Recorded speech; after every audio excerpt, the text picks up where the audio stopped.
आधुनिक हिंदी काव्य बीए द्वितीय वर्ष प्रथम प्रश्न पत्र के अंतर्गत मूल पाठ के प्रथम कवि मैथिली शरण गुप्त जी के काव्यगत विशेषताओं पर हम चर्चा करेंगे। काव्यगत विशेषताएं दो भागों में विभक्त की जाती हैं, भावपक्षीय और कलापक्षीय। पहले हम भावपक्षीय काव्यगत विशेषताओं पर चर्चा करेंगे। गुप्त जी जैसा कि आप जानते ही हैं कि उन्होंने साकेत, पंचवटी जैसी बहुत भावपूर्ण रचनाओं को रचा है। उनकी जो भावपक्षीय सबसे पहली विशेषता है वह है मार्मिक स्थलों की पहचान। गुप्त जी कवि हृदय हैं और वह समझते हैं कि किस प्रकार के प्रसंगों को विशेष आकर्षण के साथ प्रस्तुत किया जाए, कौन से ऐसे दृश्य हैं, कौन सी ऐसी कथा है, कौन से ऐसे संवाद हैं जो पाठक के हृदय पर अपना अमिट छाप छोड़ देते हैं। पंचवटी में लक्ष्मण शूर्पणखा संवाद, सीता और शूर्पणखा की वार्ता अत्यंत मार्मिक स्थल हैं और यह गुप्त जी की विशेषता है कि उन्होंने मार्मिक स्थलों को पहचान कर उन्हें विशिष्ट रूप से अपने काव्य में उकेरा है।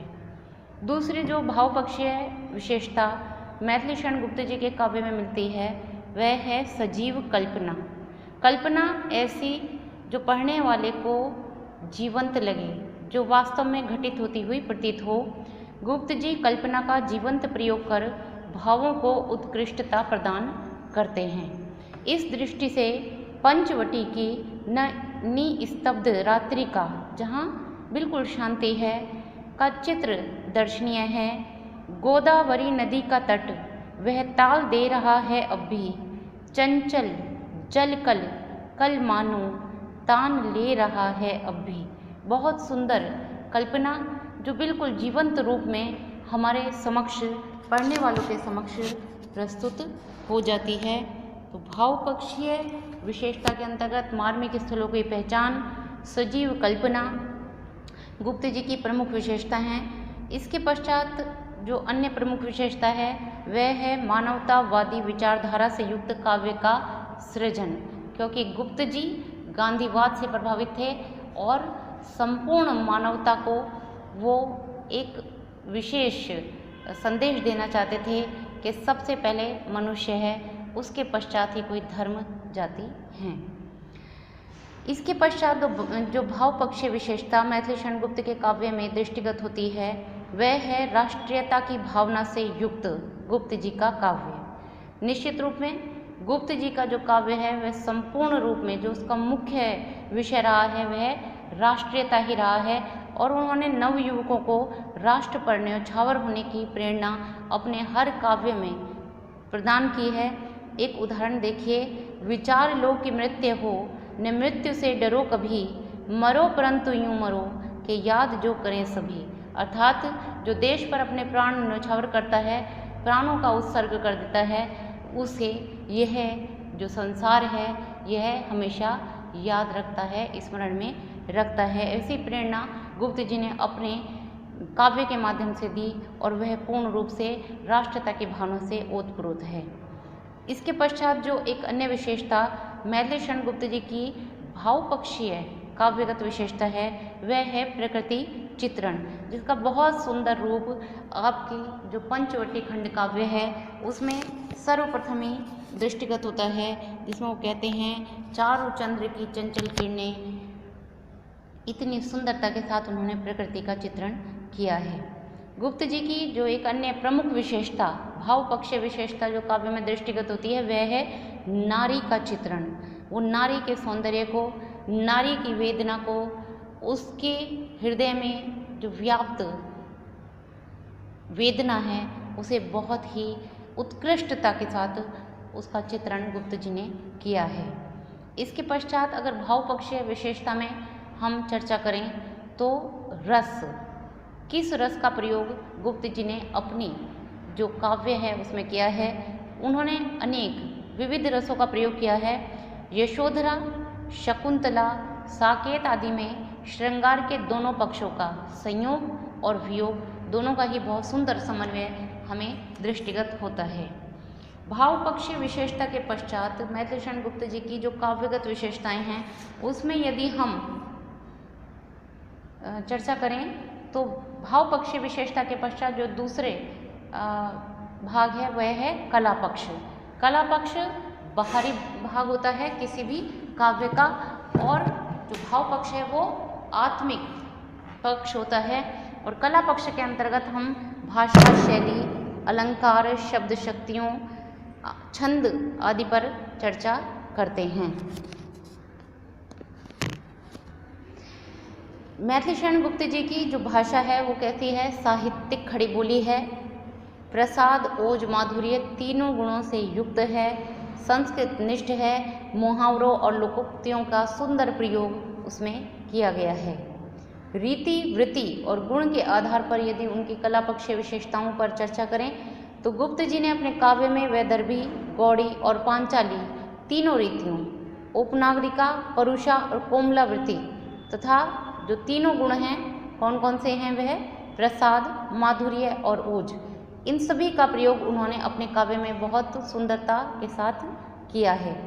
शब्द शक्ति जो गुप्त जी ने अपने काव्य में प्रयुक्त की है, अगर मुख्य रूप से देखें तो अभिधा, अभिधा अर्थात सीधे सीधे बात कह देना, उसका उन्होंने प्रमुख रूप से प्रयोग किया है। लेकिन जैसे जैसे उनके काव्य क्षमता विकसित होती गई है वैसे वैसे उनके काव्य में लक्षणा और व्यंजना का भी बहुत उत्कृष्ट प्रयोग किया गया है। लक्षणा का एक प्रयोग देखिए जो बहुत चर्चित भी है मैथिली शरण गुप्त का, अबला जीवन हाय तुम्हारी यही कहानी, आंचल में है दूध और आंखों में पानी। व्यंजना का एक उदाहरण अगर हम गुप्त जी की रचनाओं में से लेते हैं तो वह है साकेत का है कि राम तुम मानव हो, ईश्वर नहीं हो क्या, विश्व में रमे हुए सब कहीं नहीं हो क्या।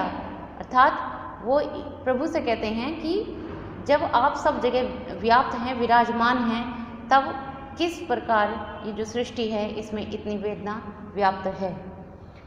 यदि हम गुप्त जी की शैली पर चर्चा करें, उन्होंने किस प्रकार की शैली का प्रयोग अपने काव्य में किया है, तो उसके अंतर्गत हम कह सकते हैं कि उन्होंने बहुत विविध शैलियों का प्रयोग अपनी रचनाओं में किया है।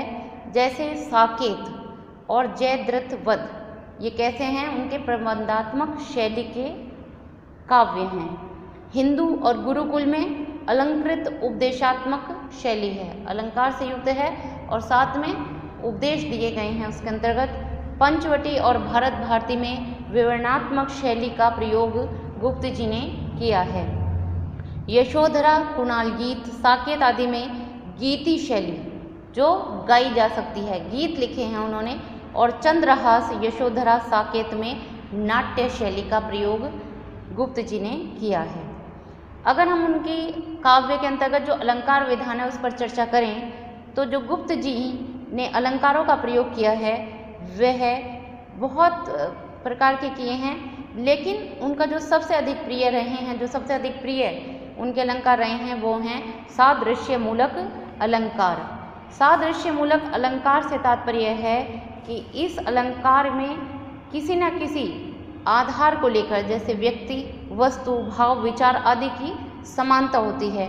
और इनमें प्रमुख कौन से हैं, जैसे उपमा, रूपक, उत्प्रेक्षा, रूप का अतिशयोक्ति, भ्रांति, संदेह, स्मरण, व्यतिरेक, दृष्टांत, निदर्शना, समासोक्ति और अन्योक्ति आदि।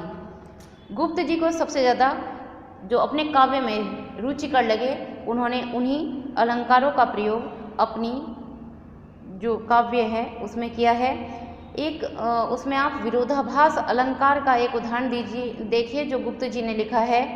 रिश्ता है जो रंध्रपूर्ण घट, भरा हुआ भी रीता है, कि जो रिश्ता रहेगा उसे आप कितना भी भर दीजिए वो कैसा है, भर कर भी वो कैसा है, खाली ही रहता है। विरोधाभास इसलिए है कि एक और वो भरा हुआ है लेकिन वो भरकर भी कैसा है, रीता है, खाली है। छंद विधान की बात करें गुप्त जी के काव्य में तो उसके अंतर्गत गुप्त जी ने वर्णिक, जो वर्ण गिनकर चुने जाते हैं, और मात्रिक, जो मात्रा के आधार पर स्थिर किए जाते हैं, उन दोनों प्रकार के छंदों का प्रयोग गुप्त जी ने किया है। वर्णिक अगर वर्णों के आधार पर जो छंद निश्चित किए जाते हैं उनमें मालिनी, मंदाक्रांता, बसंतिलिका, द्रुत विलंबित आदि छंदों का प्रयोग गुप्त जी ने किया है। और मात्रिक छंदों का जो मात्रा के आधार पर निश्चित किए जाते हैं कि यह कौन सा छंद है, उनमें दोहा, सवैया, आर्या, तांडव, मनहरण, गीतिका आदि छंदों का प्रयोग गुप्त जी ने प्रमुख रूप से किया है। गुप्त जी का काव्य भाव पक्ष व कला पक्ष दोनों ही दृष्टि से पूर्णतः सफल है।